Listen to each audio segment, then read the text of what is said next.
I'm Pat Calarco, Professor and Dean of the Graduate Division. And I'd like to thank our new Vice Chancellor for Development and Alumni Relations, Carol Moss, and the development team at UCSF and the graduate faculty, all of whom are passionately interested in this topic and have been very helpful in setting this panel discussion where we can explore research opportunities. Tonight's program, Focus on Research, features an expert panel who will discuss the importance of research in today's university, business, investment, and government sectors. In their discussion, the panel will explore strategies for accelerating health sciences research.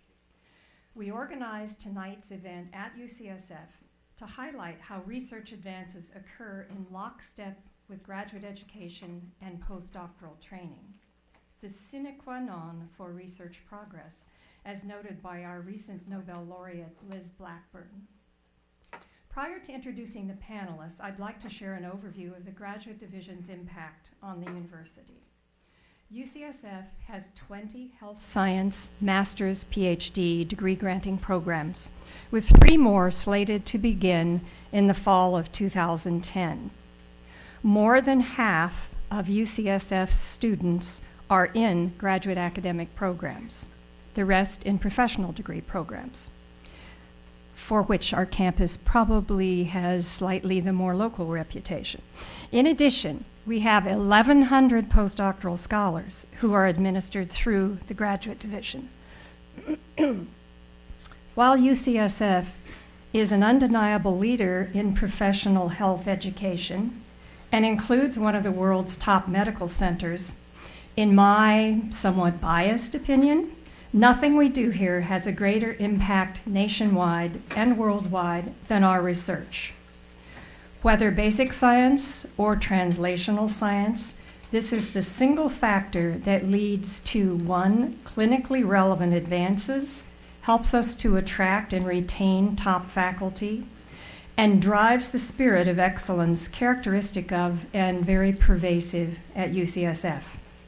Our graduate programs are all ranked nationally in the top 10, and up to now, we have competed for and recruited the top students in the country. With the university facing so many challenges, why does research need to remain a top priority? Are there ways we could and should work together, for example, to form partnerships outside the university? Let's find out tonight from our panel. So I would like to introduce them, starting on my far right, Sandy Johnson, who is one of our own, professor and director of what is called TETRAD on your program. That encompasses 4 PhD granting programs: biochemistry, genetics, cell biology, and developmental biology. Next to him is Corey Goodman, who is an adjunct faculty member of our campus and also chair of several boards of directors, as you can see from the program. Next to him is Todd Rufo, and special thanks to Todd for stepping in on very short notice to join our panel. Todd is Director of Business Development in the San Francisco Office of Economic and Workforce Development under Gavin Newsom. Next to him is G. Stephen Burrill, Chief Executive Officer of Burrill Company, and also an adjunct faculty member who runs, for example, our Idea to IPO course. Last but certainly not least, our brand new Chancellor, Susan Desmond-Hellmann. So what I'd like to tell you about how the program will develop is that I'm going to ask the panel from the far right, moving to the left, to make some introductory comments of about 3 to 5 minutes, and that will be followed by question and answer. So I'm expecting participation from our audience as we explore these very interesting and very relevant issues. So Sandy, could I invite you to kick off? Yeah, thanks, Pat. Although I represent only one of many graduate programs at UCSF, most of my remarks pertain to all of them. And in particular, Pat asked me to try to describe how the graduate programs at UCSF drive the scientific mission of the university in discovery and innovation. And to do this, I want to just briefly describe how research is done at UCSF in 2009. And in particular, I'm going to talk about research that's being done in this building. The unit of research is the laboratory. This is a group of about 12 people. At the head of each laboratory is a faculty member whose role is to advise people in the laboratory, to raise money to fund the research of that laboratory. And generally, the faculty members act more as coaches than heads in the traditional sense. The laboratories are made up largely of graduate students and postdoctoral fellows. And I'll be speaking mostly about the graduate students, but again, my remarks apply to the postdoctoral fellows as well. So these are typically men and women in their 20s. They're among the brightest 20-year-olds in the country. They are driven by the excitement of discovery, and they largely do the work that is embodied in discovery and innovation. And more than just doing the work, the students often come up with the ideas for the work, the ideas for the innovation and discovery. There's nothing like a 20-year-old mind surrounded by expertise and opportunity to come up with some really amazing ideas. And I wanted to just give a couple of brief examples for how students in the graduate programs have really changed the direction of laboratories at UCSF. So for example, Cynthia Kenyon, one of our faculty members who works on the third floor here, a world-renowned leader in the field of understanding the molecular basis of aging, credits her interest in this to a graduate student named Ramon Tabtang, who as a first-year student actually started Cynthia's lab off on this aging project. Another similar example comes from Peter Walter, again, whose laboratory is on the third floor here. Two students in his lab, Jeff Cox and Carolyn Shamu, began the work on the unfolded protein response, which has been one of the main focuses of Peter's lab now for 15 years. It's a regulatory pathway that holds great promise for treating diabetes and also for certain types of human cancer. We like Jeff Cox so much as a graduate student, we hired him back as a faculty member. And students in his lab have now been responsible for a number of innovative discoveries. One of them, Shri Raghavan, discovered a secretion mechanism of the bacterium that causes tuberculosis. And this mechanism is in development for a new class of vaccines against tuberculosis. Sort of institutional memory of this innovation and discovery that we're able to perpetuate over many years. A few more examples. A student in Brian Black's lab, Michael Verzi, developed the first mouse model for a common inherited human cranial facial disease. And having a mouse model for this opens up many opportunities for trying to understand and treat this disease. Ann Eakin, a student in Jim McCarroll's lab, discovered a protease made by a trypanosome that causes Chagas' disease. This is the leading cause of heart disease in South America. They developed a small molecule based on this, and it's just gone through one of the early stages on the way to FDA approval. And Jim tells me this is the first in-house example of a compound that's actually gotten this far. So this was developed solely within UCSF.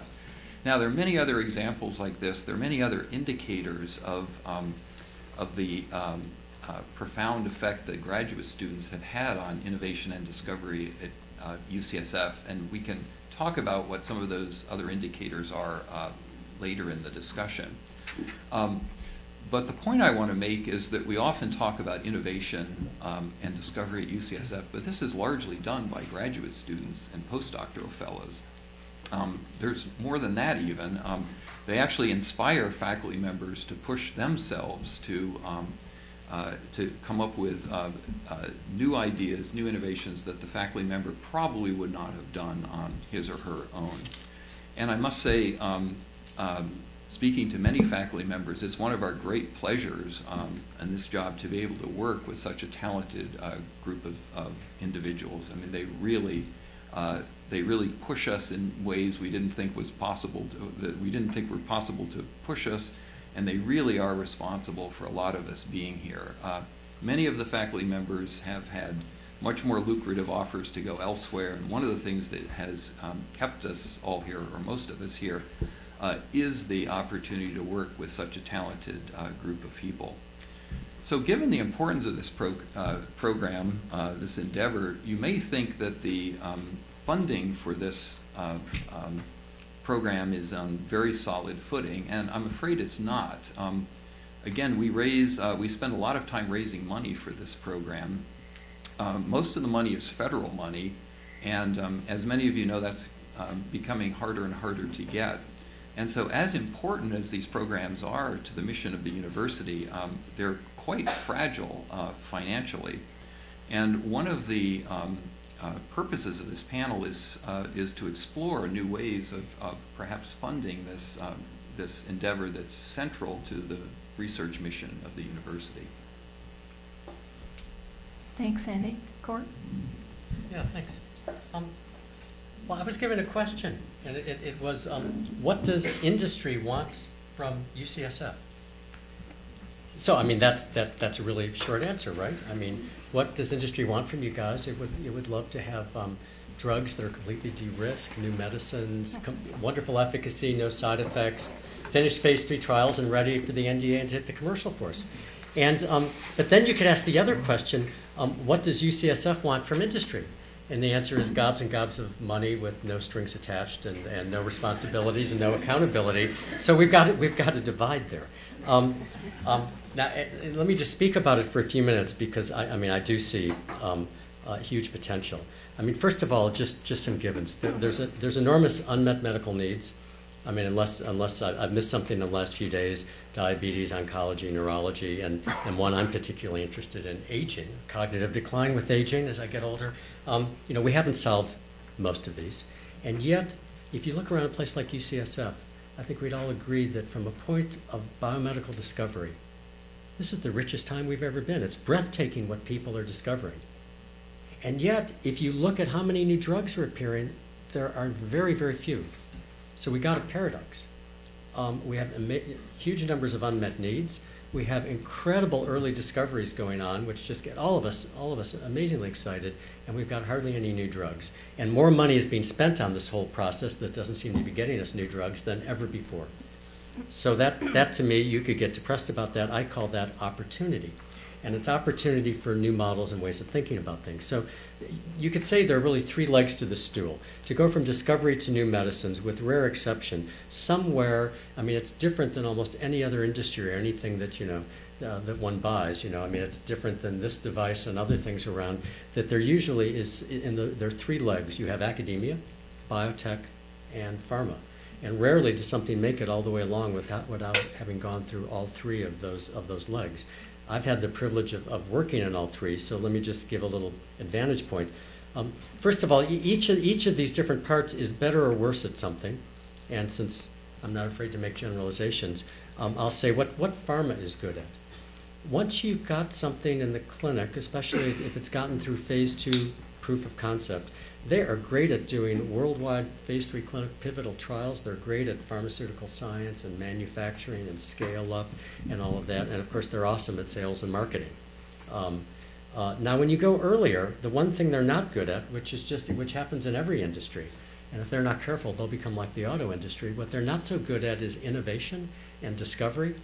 And so if you think maybe that's not true, if you think I'm being hard on them, let me give you some numbers. I like numbers. Facts are our friends. First of all, their pipelines are pretty empty. That's why they're buying each other right now, to sort of cover that up. It's a little trick you can do. You buy the other guy's drugs, you fire all their employees, and that gets you over some sort of cliff of expiration of a patent. So if I were to ask you, of everything that enters the clinic, how many of those things ever make it through to products? And I won't do, you know, we could do a poll, but I think most of you would say, because it's what gets written in all the papers and books, and I know there are a few journalists here, and they keep writing about it, it's 1 in 10. That's the magic number. 1 out of 10 things that enters the clinic makes it out into the marketplace. It should only be that good.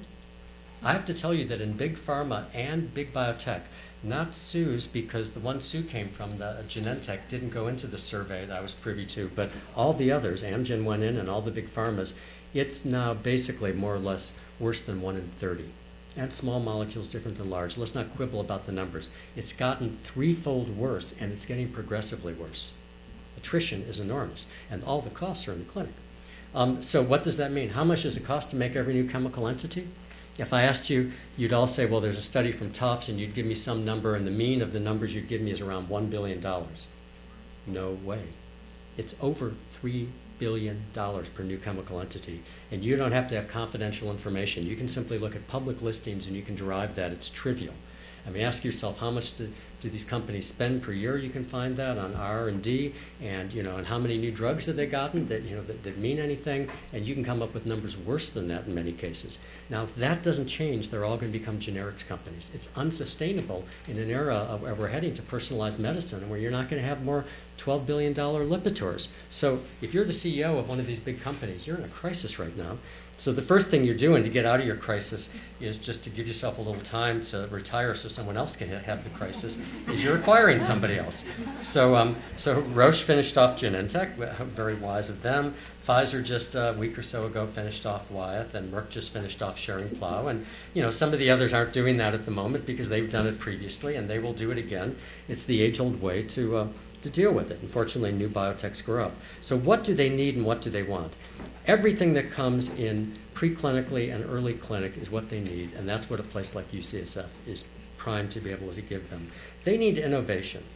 Big corporations aren't good at innovation. It's just big sites, it just doesn't work. They don't have that nimble entrepreneurial spirit, and I could talk for hours about that.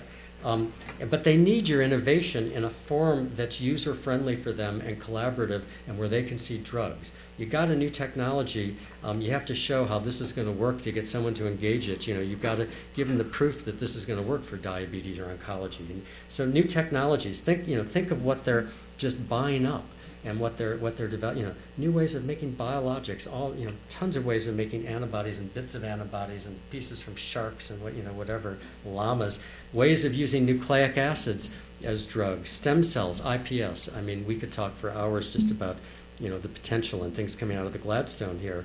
Personalized medicine, diagnostics, biomarkers. They want stuff. They're also scared to death of it because it's going to, you're going to turn on 60 Minutes on Sunday night, and probably in the future you're not going to be seeing Viagra ads because we're going to be dealing with personalized medicine. So they want technologies, targets, tools, things with proof of concept. They want things that they can't do. Now, truth be told, somebody is going to come along as the CEO of one of these companies and realize that if most of the drugs they have in their pipeline are things they in-licensed and acquired, which is true, certainly in some cases I know intimately well, names won't be mentioned, that maybe they ought to stop spending the gazillions of dollars on their own internal early research, or as much as they do, because they're getting most of their stuff by just spending a second time from the outside.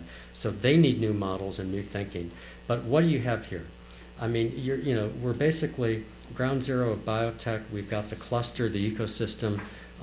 So whether it's UCSF working with pharma, spinning out biotechs as the intermediary, we have everything here, and I think it's just a matter of how to engage them. And so just a few final comments then about how to engage a pharma. If what you want, and Sue knows this, so I don't have to tell the Chancellor, but I'll just say to the rest of you, if you think what you want is just a bucket full of money and just leave you alone, that's not going to go anywhere, right? And the days of those deals are probably over, and you probably don't, for example, want the kind of deal that someone like Scripps has with Pfizer anyways, because you don't want a deal where all your firstborn and secondborn children get to go to one company and you've lost your independence to start companies and whatnot and to do your own thing. So you have to say, what are the models for the future? And I'll just say, without detail, that there are models, where you want access to their scale and resources and the things they have by size and scale, and they want access to basically the innovation, people, intellectual property, know-how, the breakthroughs. And what you want to do, and I have to say, when I was at Pfizer, Keith and I, and Keith and Reg and I, found ways, and I think we built a nice model, and it's one variation on a theme. There are many such models you could do, but you got to break down the barriers. You got to say, You have to become more interested in working with pharma and in actually seeing, at the end of your grants, it says, what does this have to do with human health? And when I was an academic, I used to write that paragraph and think, oh, I'll give them the bullshit or whatever. No, I mean, you have to actually be interested in wanting to work with someone to make your discovery into a drug. You've got to respect the intellectual property and confidentiality. They have to respect your wish to publish and your ability, and they've got to be more open. Keith and I, I think sorted that out, and we came up with a model. As I say, there are others, and that's what I think we need to do. And so UCSF, I think, can be a leader, and it's simply a matter of coming up with models, because, I mean, God knows, these guys need the innovation from a place like this, because their own internal R&D isn't doing it, and the handwriting's on the wall. So I'll stop there. Thank you. Yep. Todd? Thank you. I was asked to answer the question about what's UCSF's impact on the city of San Francisco and the greater Mission Bay Area and the region, and it's a pretty simple answer. But in order to answer the question, you have to go back a little bit. In 1999, the city passed a redevelopment plan that laid out the plan for Mission Bay, and probably in one of the most important economic development decisions the city's ever made. The city, along with the developer, agreed to provide 43 acres of land for this campus that we're at right now at Mission Bay. And I say it's probably one of the most significant ones because it really provided an anchor for the Mission Bay plan, which includes 6 million square feet of research and development space and office space for private companies, 6,000 units of housing, parks, transit, retail, fully functional neighborhood. But at its core is a Mission Bay community anchored by UCSF. Going back, a few years ago, there were just a handful of companies in San Francisco. Fast forward today, there's more than 52 companies in San Francisco, 18 of which are Mission Bay. And the reason for that and the success that we've had here in Mission Bay is in large part, and a great deal for that success, is because of UCSF and Mission Bay in particular, the Mission Bay campus here in particular. Every company that we talk to, nearly every company that we talk to, or every CEO that we talk to, when we ask them whether we're bringing them here, keeping them here, or encouraging people to start new companies here, they cite UCSF and Mission Bay's proximity as a core reason, as a key reason for why they're here. And the rationale is it's obvious to all of you. It's the opportunity for collaboration, the idea of doing discovery next door to people such as yourselves. It's the ability to recruit talent like you. And its proximity to the innovation and collaboration that was described in the rest of the panel. And as much as we at the city would love to think that it has a lot to do with the incentives and the programs and everything, it fundamentally boils down to that UCSF provides a collaborative ecosystem that is unmatched and unreplicatable, I think, anywhere. Steve's fond of saying that anywhere, anybody with a parking lot, can have a biotech cluster. I don't know if I misquoted it, but what's unique about San Francisco is that Mission Bay really, and UCSF, Mission Bay's campus, really anchors. This is a very unique and central place, and as a person who works for the city, it's unreplicatable. And then just to sort of pick up on one last point directly about what would the city want from UCSF graduate students. Start and grow your companies here in San Francisco. We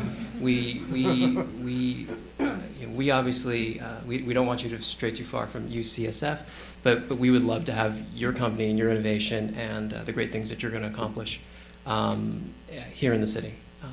Thank you. Thank you. Steve? I guess in response to Todd, I should say that we just have a bigger parking lot here. So I was asked to talk about three things, really: the future investment in health science research, secondly, the challenges today, and thirdly, whether we're able to and do have a spirit of entrepreneurship. And let me start real high for a minute. If you said to me, what are the 4 or 5 biggest problems in the world today? Biggest problems in the world today, if you take terrorism and you set that aside for a minute.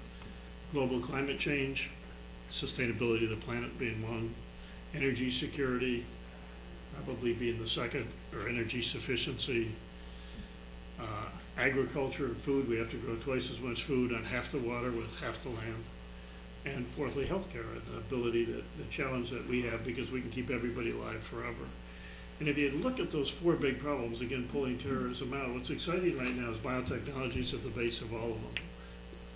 500 years from now, 1,000 years from now, when they write the great history books, they will look back at this moment in time and we will be sitting here in the midst of this giant revolution that changed everything for the rest of mankind. So our understanding the human genome and understanding how biology really works at a very core level is going to change everything around us. It's a fabulous time to be in the business we're in. We could never be in a better business than we are right now. We're not 500 years too early. We're not 500 years too late. We just happen to be lucky to be alive right now while this is happening. And so we have the challenge that we have all of the problems of the world kind of looking at us and saying, what are the answers?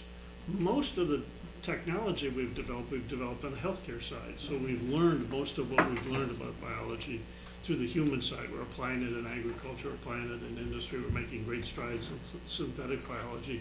But we learned it kind of here.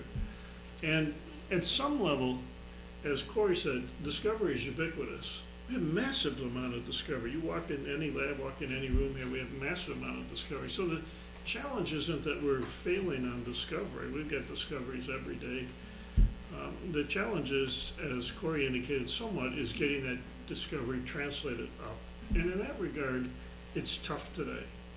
And I think if you think about a company for a minute, we have to think about what are the risks in development. One is we got to make the technology work in some way. So we clearly have technology risk. You can get into IP risk and all that. But A, we've got a box called technology risk. Secondly, to make technology relevant, we have clinical risk. We've got to somehow get it through a series of patients or get it through a series of regulators that actually proves it actually works. And now we're going to have this new standard called comparative effectiveness. And not only do we have to know it's safe and efficacious, but we have to know it works better than everything else and costs less. That's a big challenge. But thirdly, you got to get paid for it. So we have now healthcare systems around the world that are basically the approver, the payer, and the distributor. So we got to get paid for it. And we can no longer live in a world where we discover and develop things and throw them over the wall, and the system's going to pay for it. We've lived in that for 50 years, 100 years. It doesn't work anymore. Fourthly, we got financing risks. There's got to be some correlation between the money that comes in and the value that's created and comes out. And lastly, you've got execution risk. So you've got enormous challenges, if you will, in the development from a place like this where we've got kind of ubiquitous discovery, overwhelmed with discovery, and the world that Corey talked about, which is we're actually trying to cure people of diseases. There's thousands and thousands of diseases that we have poor treatment for. So there's no shortage of kind of marketplace pull. And everything in between is the challenge that we all face.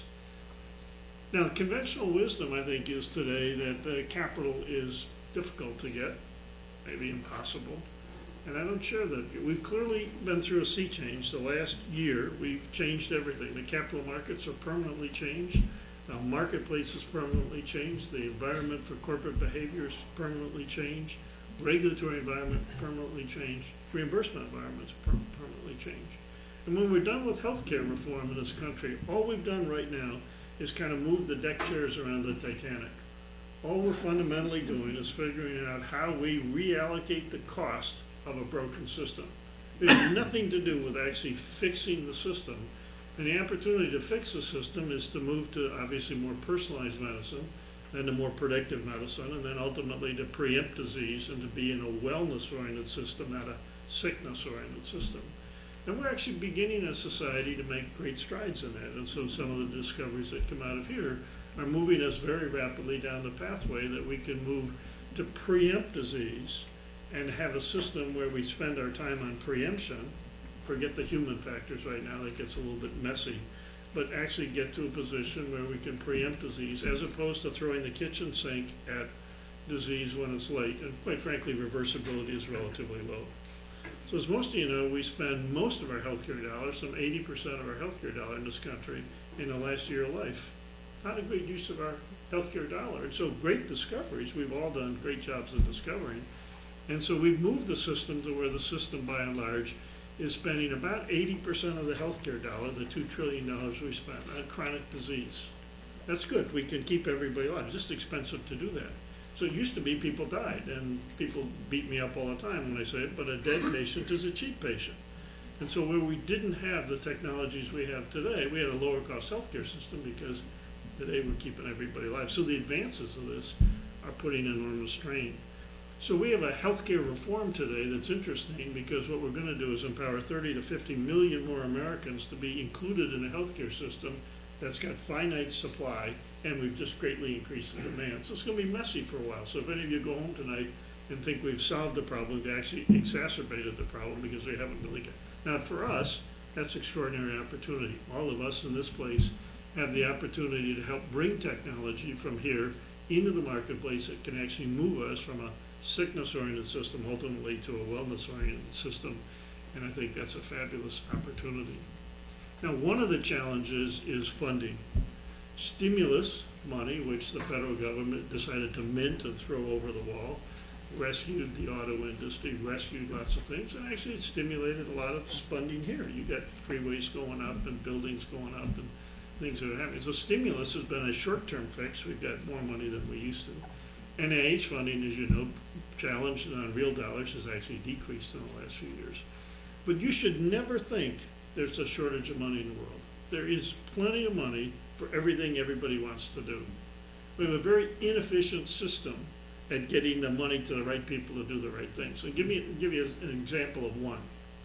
We see about 150 deals a month at Burrill, and we invest in less than 1 in 100. Now that means the entrepreneur is going to have to get kind of 149 no's before he gets one yes. And most entrepreneurs don't ask 149 times for the money. They ask 2, 3, 4 times and figure this doesn't work.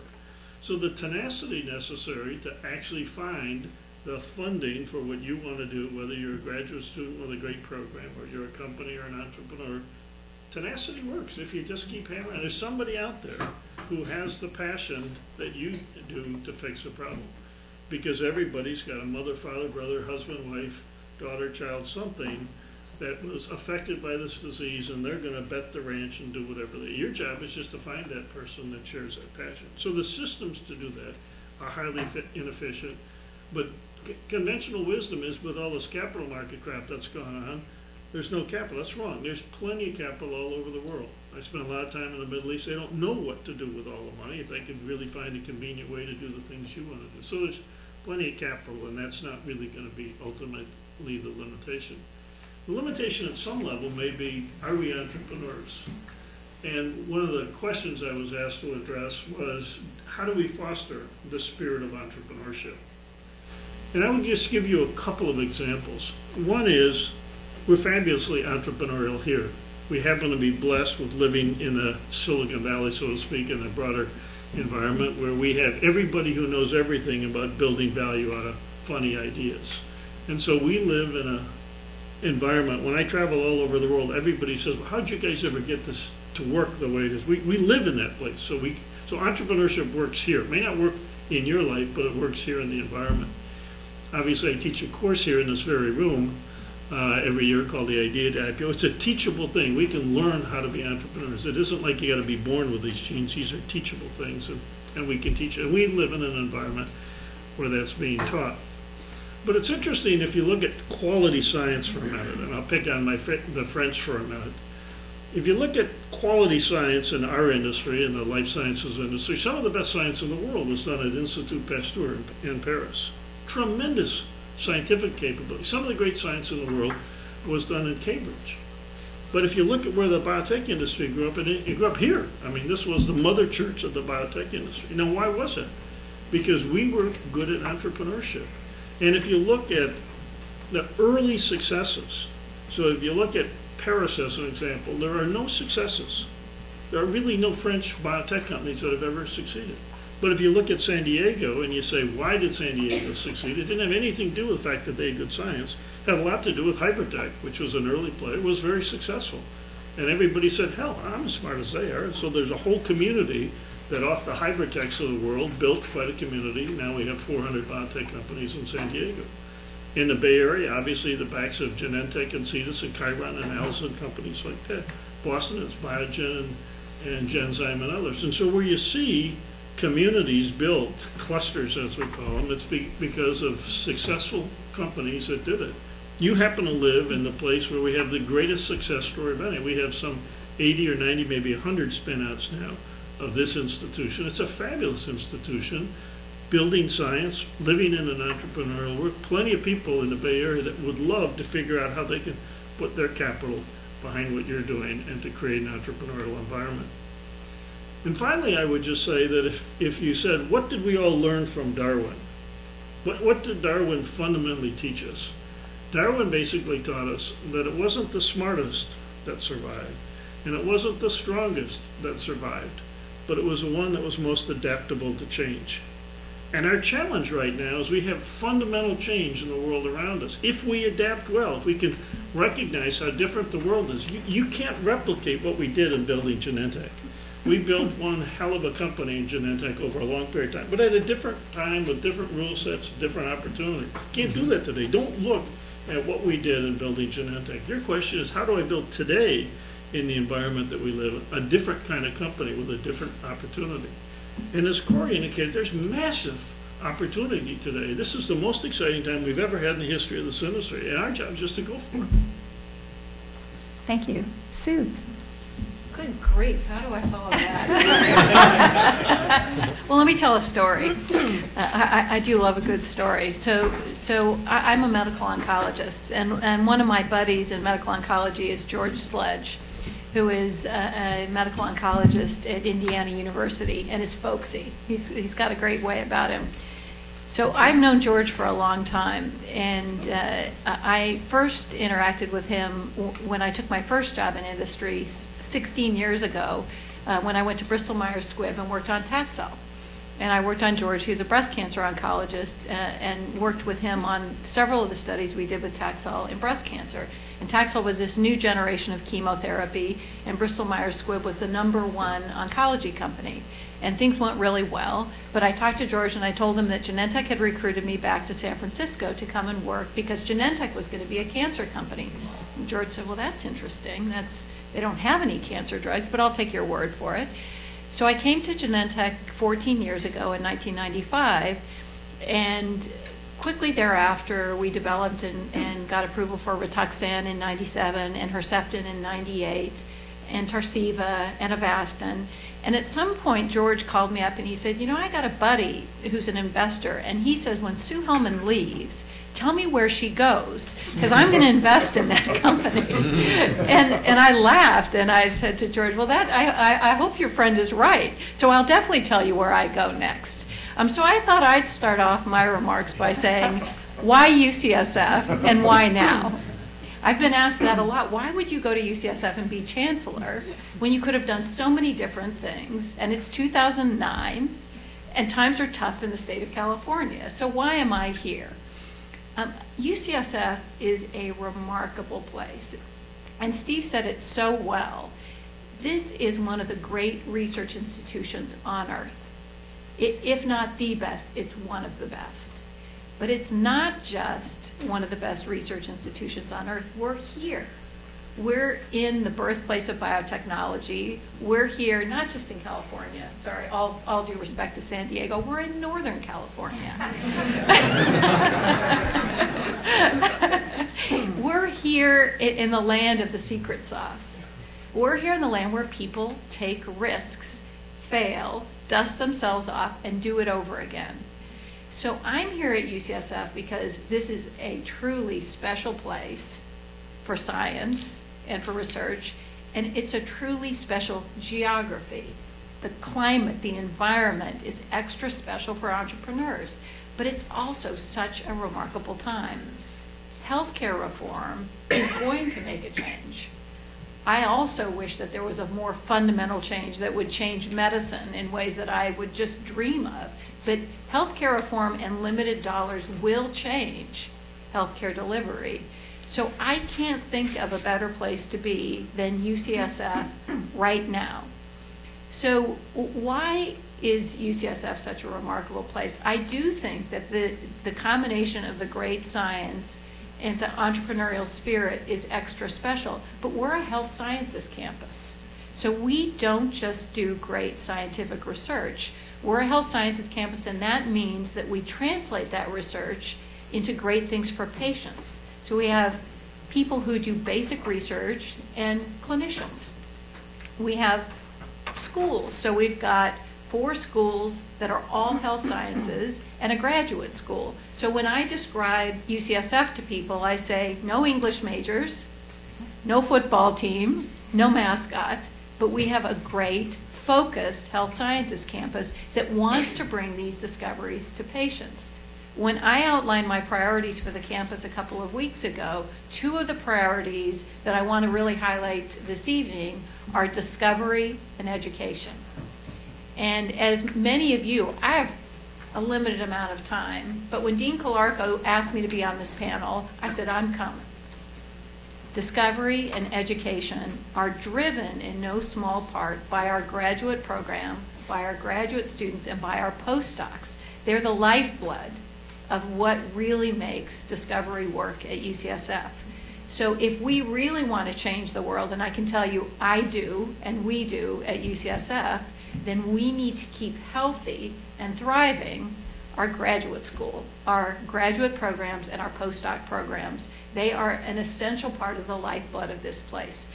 And 2 stories that I think really help me connect the special nature of UCSF and what I experienced in 14 years in biotech.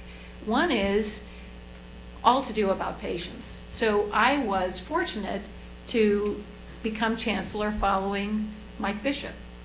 So Mike Bishop won the Nobel Prize with Harold Varmus in 1989. And one of Mike Bishop's postdocs in his lab working on oncogenes was Art Levinson. So Art Levinson was a postdoc here at UCSF and left to go to Genentech to work on oncogenes. That work on oncogenes led to the identification of HER2, the first personalized medicine for solid tumor, Herceptin, and a medicine that I was privileged to work on when I was at Genentech that has completely transformed the fate of about 1 in 5 patients with breast cancer. Completely changed how anyone thinks about what was the most scary form of breast cancer and now is one of the most treatable forms of breast cancer. So seeing that myself and experiencing what that great science, what the Nobel Prize winning science led to for patients, to me is endlessly inspiring. That's what I want us to do. But I don't just want to see that in my lifetime. Again, the training, the education, the mission of the university is to make sure that goes on well past our lifetimes. And that's important and inspiring to me. The other thing that's inspiring, and it has to do with the business of the Bay Area and of the world. In 1973 and 74, recombinant DNA technology was identified jointly between Herb Boyer here at UCSF and Stan Cohen at Stanford. So again, a seminal discovery didn't just allow for recombinant DNA technology, recombinant proteins being used for human insulin and human growth hormone, which were 2 of the first proteins identified. It created an entire industry. The entire industry of biotechnology came out of the labs at UCSF and Stanford. I mean, if that isn't evidence of what is possible to change the world as a result of our work here at UCSF, I don't know a better example than that. So for me, when you go back to listen, and I listen to Corey, what do companies need from UCSF? What the world needs from UCSF is not just our discoveries and the education that we offer, but something transformative, that as a result of our work, we change the world, that our discoveries get to society. So the connections of UCSF to industry, for me, are all about bringing our discoveries to society. Because if the discoveries don't get to society, it's as if they don't count. We can't change the world. We can't make that fundamental difference. So I think why we need to invest in health sciences research and how is really the key question. So what's the job of chancellor? I get asked that all the time, especially by students who say, well, it seems like people introduced you like that's an important job, but what do you do anyway? I love students, you know, they're fearless. So what does a chancellor do for UCSF? My job is to make sure that UCSF has the resources and the talent we need to execute our mission. Resources and talent. So this crowd is here to hear about the graduate student program. So what could you do? How could you help UCSF in its mission? I think really thinking about how UCSF brings our science forward and how we can do world-changing things is all about making sure that advocacy is part of how we think about UCSF. Right now, our state is making really tough choices, and our nation is making really tough choices about spending money. So advocacy for the importance of the science and the training and education that goes on here. Be actively involved in fundraising. We now need to expand beyond state funds to fund things that you would have thought would be paid for by the state. So we need a backup strategy, and much of that has to do with fundraising and money from industry and collaborations. But also, I think it's really important for all of us in our community to celebrate what happens at UCSF. One of the toughest things about becoming chancellor in 2009 is the San Francisco Chronicle. I just want one good story every now and then. Tell all your friends about what we do. Tell your friends and neighbors about the wonderful things that go on here. Advocacy should never be taken for granted. This isn't just an ivory tower. There's not just smart, nerdy people running around here, and there's plenty of smart, nerdy people. But those smart, nerdy people are changing the world and doing great work that adds to the healthy, thriving community that is San Francisco and California. So help us get our message out about what a wonderful place UCSF is and what a great investment UCSF is for California and for the nation. So I'm going to quit now because I think we should have our discussion. But what I dream of 5 years from now is that UCSF is better than ever, and that despite your slight pessimism about healthcare reform, that we've contributed to the dialogue and the debate in a way that does drive us to improving human health. Well, thanks to all of you, and I'm glad we ended on such an inspirational note. I can tell you, as I mentioned in my initial comments, that so far we are competing for the best and the brightest graduate students, that this year, for the first time, some of our major programs took smaller classes because they could not afford the incoming graduate class that they normally accept. So this is clearly a crucial crossroads for us, and I invite questions from the audience, questions from other panel members. We have 2 runners with mics, so if you'd raise your hand, please ask questions of our panel. How do we make this come to pass? So can I make a couple of comments before we do that, in part as a footnote to what Sue said? It used to be we did research and tried to figure out how it would help patients. Our job today is to ask, what do patients need and how can we solve those problems? And so we love at an institution like this research, but we've got to turn the thing around. What are the problems we're trying to solve at a patient level? And back down to what do we need to invent to do that. That will change everything we do here. And in the end, the pharmaceutical industry and the whole biotech industry was a bunch of passionate scientists who made things happen and then tried to figure out how they could use it in patients. We have to totally turn that around. And so you have to kind of put patients and patient needs first and then back into the sciences. If we do that well, this will continue to be a fabulous thing. If not, we'll just do a lot of interesting discovery. Is that because you think times have changed? That's certainly not what drove Liz Blackburn's discoveries. Patient needs and reimbursement systems that will pay for that are challenging, and so I want to emphasize that you've got to think about discovery in the context of how healthcare is going to be delivered and healthcare is going to be paid for and the things that patients need. The second thing is just a little story. Sue likes to tell stories, so I'll tell a story on advocacy. So several years ago, Bob Klein walked into my office and said, well, I want you to read this thing. And he showed me this group of papers that he put together. And I said, well, what is it? And he said, well, I think we ought to go to the state of California, get this on the ballot, and we're going to raise $3 billion for stem cells.